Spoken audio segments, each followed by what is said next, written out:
Bien, muy buen día para todas y para todos. Bienvenidas, bienvenidos a este segundo encuentro sobre experiencias de reparación colectiva. Yo quisiera, de esta intervención que me han permitido hacer, mencionar algunos puntos de tipo como estratégico, cualitativo del momento en el que andamos, para ver si nos ayudan un poco a alimentar la discusión del día de hoy. Yo básicamente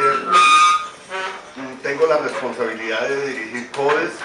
y quiero decirles que hoy es un día, estamos en un momento muy importante, con grandes riesgos, con grandes problemas, con grandes limitaciones en la política de reparación colectiva, pero en momentos muy importantes por diversas razones. Y voy a mencionar la primera, me voy a copiar de Todd Holland, que ayer estaba instalando el evento con la Procuraduría sobre el tema de la Directiva 2 de protección de líderes sociales. Él decía lo siguiente, él decía que cuando se conformó, después de la Segunda Guerra Mundial, se hizo un intento fuerte de lograr la paz mundial y se intentó crear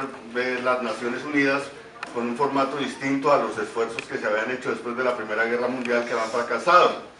Pues tanto fracasaron que hubo una Segunda Guerra Mundial. Entonces la Segunda Guerra Mundial pues fue muy devastadora para muchos países en el mundo y pues había un ambiente de crear una protección, una manera de entenderse en la humanidad, y se trabajó en la lógica de avanzar en la creación de Naciones Unidas. Y él contaba que lo primero que se hizo fue una comisión de expertas y expertos que tenían la tarea de mirar cuáles eran las naciones que existían, cuáles eran sus tradiciones, cuáles eran sus culturas, cuáles eran sus historias. Y como había tanta diversidad a nivel mundial, era muy difícil crear una organización mundial que estuviera hecha a imagen y semejanza de alguno o de los ganadores. Si se hacía solo a imagen y semejanza de los ganadores, esto no tenía sentido, no tenía gracia. Si se hacía imagen y semejanza de los perdedores, tampoco. Y si se hacía imagen y semejanza de los que no participaron en la guerra, tampoco. Entonces llegaron a la conclusión de que había que trabajar en dos líneas. Uno, el reconocimiento de esa gran diversidad de países y de naciones que hay en el mundo, pero también dos, cómo ponerse de acuerdo sobre lo esencial que une a todos los pueblos del mundo, qué es lo común, qué es lo que hay que proteger, qué es lo esencial que hay que defender a pesar de esa tremenda diversidad histórica, política, cultural, económica de las naciones. Y entonces se dijo, lo que hay que proteger son los derechos fundamentales, y de ahí salió la Declaración de los Derechos Humanos, que todavía inspira buena parte de estas luchas a nivel mundial. Lo que me voy a copiar no es tanto de esa historia, pues que se la saben todos los funcionarios que trabajan en las Naciones Unidas, sino básicamente la idea de Todd Holland de que en Colombia tenemos que hacer un ejercicio parecido. Es decir, Colombia tiene pendiente un ejercicio parecido, tiene pendiente un ejercicio de reconocer por decirlo así, los pueblos que existen, las tradiciones, de reconocer la diversidad de intereses, de situaciones que viven distintos movimientos sociales, sectores que integran la nación colombiana, hacer esa tarea de reconocimiento que está pendiente y hacer también la tarea pendiente de ponerse de acuerdo sobre cuáles son los ejes fundamentales,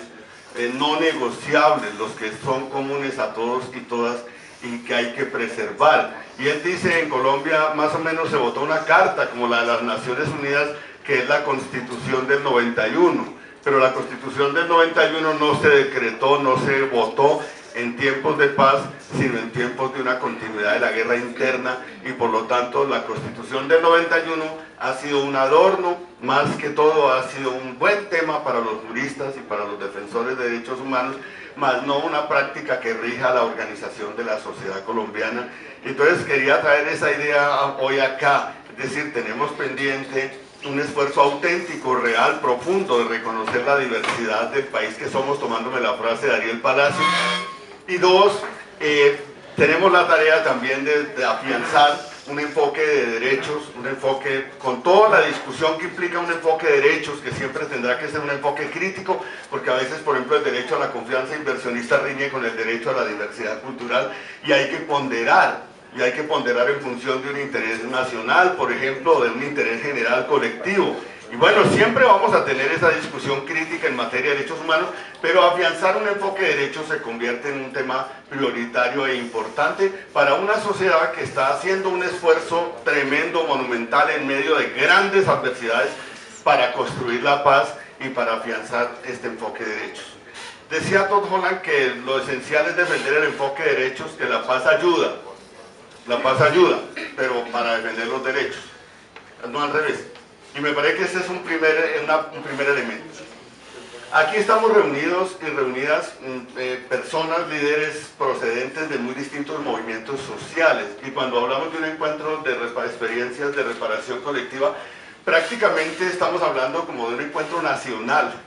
de personas, de líderes, de movimientos sociales que integran, e incluso el Acuerdo de Paz de La Habana profundizó esa dimensión de la reparación colectiva, porque dijo que había que desarrollar también planes de reparación colectiva, por ejemplo, para iglesias que han sido golpeadas, o por ejemplo para empresarios que han sido afectados por la guerra, gremios de la producción, además de reforzar la reparación colectiva del movimiento sindical, de los pueblos indígenas, afrodescendientes, de comunidades rurales victimizadas, del campesinado. Bueno, es decir, aquí el tema de la reparación colectiva es un tema tremendamente importante, reforzado en el acuerdo, y obviamente cuando hablamos de este tema de reparación colectiva, en el fondo nos ubicamos en el desafío que plantea el señor Todd Holland. ¿Cómo logramos el reconocimiento del sindicalismo como una, digamos, práctica que debe ser cotidiana y promovida por la sociedad colombiana, no estigmatizada? ¿Cómo defender la autonomía y cómo defender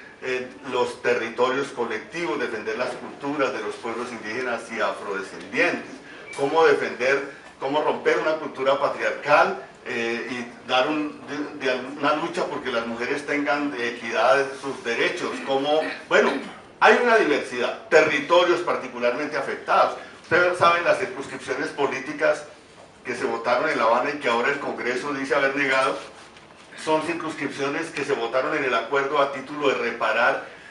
colectivamente los territorios más afectados por el conflicto. Esa es la filosofía fundamental de esas circunscripciones, y por eso al final del día se logró que fueran exclusivamente para las víctimas, porque si tenía un sentido de reparación, pues tenía que enfocarse desde esa perspectiva, y eso es lo que se ha negado por una parte importante del Congreso. Entonces, digamos, tenemos ese desafío, cómo avanzar en una lógica de reconocimiento, en una política de reconocimiento de esa diversidad que somos en este país,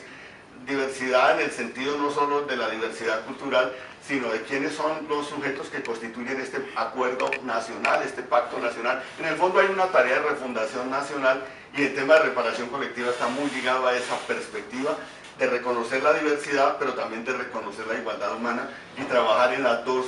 dimensiones. Ese es el primer aspecto. El segundo aspecto que quiero mencionar es que estamos en un momento en el que contrasta la fuerza que se le da a la reparación colectiva en los espacios nuevos creados por el Acuerdo de Paz con la precariedad y la debilidad de la política pública sobre reparación colectiva. Hoy, cuando te aproximas a espacios donde se discute la reparación colectiva a nivel institucional, la reparación colectiva parece más como un fantasma de esos, como decía Carlos Marx, un fantasma que recorre Europa, ¿recuerdan? Una cosa así, pareciera como lo que más asusta. La reparación colectiva cuesta, la reparación colectiva, la gente va a pedir que todas las reivindicaciones históricas, entonces si te paras en territorios donde hay violencia generalizada, donde hay crisis generalizadas de derechos humanos, discriminaciones estructurales, inequidades muy profundas en la sociedad colombiana, pues la gente plantea como reparación colectiva mirar esos daños estructurales y los daños de la guerra, y el Estado se asusta con eso. El Estado quisiera que la reparación colectiva fuera un poquito más simbólica, en el sentido material, no tanto tomando en serio la reparación simbólica que tiene su profundidad. Y hay como un miedo a meterle a la agenda de reparación colectiva, pero ese miedo, digamos, y esa falta de voluntad en el plano fiscal, en el plano político, en el plano institucional, contrasta con las instituciones creadas por el acuerdo, porque el Acuerdo de Paz plantea no solo una expansión, no solo una proyección del programa de reparaciones colectivas, como ya lo mencionamos, sino que van a surgir también muchas medidas de reparación colectiva de espacios como la Comisión de la Verdad, cuando miramos las comisiones de la verdad, muchas terminan en recomendaciones muy profundas que tienen que ver con